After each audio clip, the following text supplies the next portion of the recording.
In today's video, I'm going to teach you how to effortlessly add rows, columns, and attachments in Smartsheet, a powerful tool that helps teams manage and collaborate on projects seamlessly. Whether you're just getting started or looking to expand your skills, understanding these fundamental steps will significantly enhance your ability to organize and customize your workspace. We'll walk through each part clearly, ensuring you're ready to apply these skills with ease. Let's begin with adding rows to your Smartsheet. This is a simple yet essential task for anyone managing data. Imagine you've set up a sheet and now need to add more information. All you need to do is hover your mouse over the three dots, commonly referred to as the row menu, which you'll find on an existing row. These options appear at the edge of the row to the left.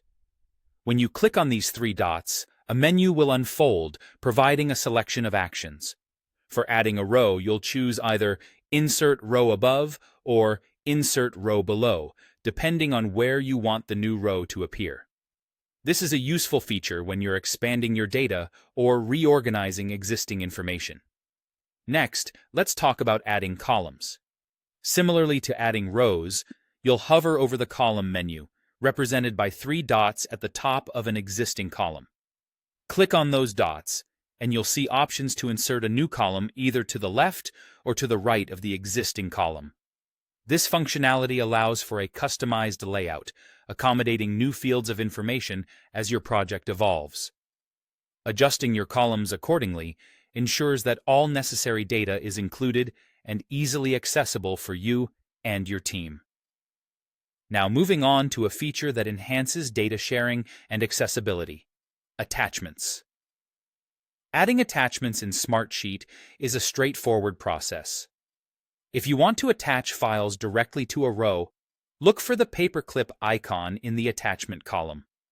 A single click on this icon will allow you to drag and drop files from your computer or browse to select them. This capability is particularly helpful for linking documents or images directly related to specific data entries, keeping everything organized in one place. There's also an option to attach files to an entire sheet or workspace rather than a single row. This broader attachment feature enables you to share resources and documents that concern the entire project, fostering a collaborative environment among team members. Each file you attach becomes easily accessible, promoting clarity and enhancing communication within your team. By mastering these features, you're enhancing your capability to manage projects more effectively within Smartsheet. Thanks for watching, and I hope this guide helps you make better use of your Smartsheet tools.